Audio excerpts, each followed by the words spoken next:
Cher Président, cher François, malheureusement, je ne pourrai pas être des vôtres ce soir, mais je ne peux pas et je ne veux pas être complètement absent de cette cérémonie de vœux qui, cette année, a certainement pour toi quelque chose d'un peu particulier. Tu vas, cher François, avec cette cérémonie, prononcer ton dernier discours de président de la CCPL de Lunel. Cela n'étonnera personne puisque tu avais annoncé en début de mandat que ça serait ton dernier. Non, ce qui pourrait étonner les citoyens, les gens, c'est que tu tiennes ton engagement. Tu es, François, un élu précieux, non seulement pour ton territoire, pour ta commune, mais bien au-delà, pour tous les responsables politiques. On entend trop souvent de critiques, parfois justifiées, sur l'attitude générale des élus qui seraient, selon les personnes interrogées, dans les différentes enquêtes d'opinion, tellement préoccupés de leur carrière qu'ils en oublieraient les raisons pour lesquelles ils sont élus. Comme député, j'essaie de m'employer à combattre cette idée pernicieuse qui s'installe dans les esprits et fausse les jugements. Parce que cette idée est extrêmement dangereuse, parce qu'elle jette le doute sur les hommes et les femmes qui donnent beaucoup d'eux-mêmes au nom de l'intérêt général.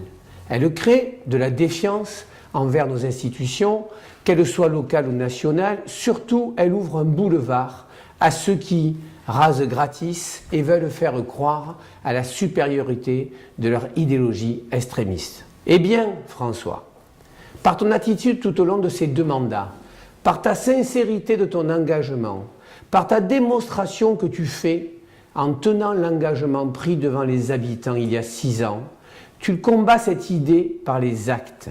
C'est en ce sens que tu es un élu précieux. Parce que tes actes sont conformes à tes paroles, parce que seul l'intérêt général t'a servi de boussole politique, parce que tu as su poser les bases d'un avenir durable pour ce territoire et pour les gens qui y vivent. Alors, oui, François Bernard, je te le répète, tu es un élu précieux. Je souhaite que ton sens du bien commun continue d'inspirer ceux qui vont te succéder et que ton état d'esprit serve de repère à tes successeurs. C'est la seule solution pour que la communauté de communes que tu as présidée se transforme durablement en une communauté de destin.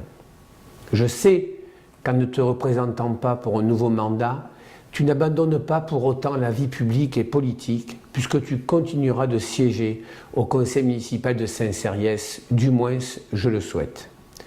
On ne peut pas avoir été maire de Saint-Cériès et président de la CCPL de Lunel et renoncer ainsi fortement à la chose publique.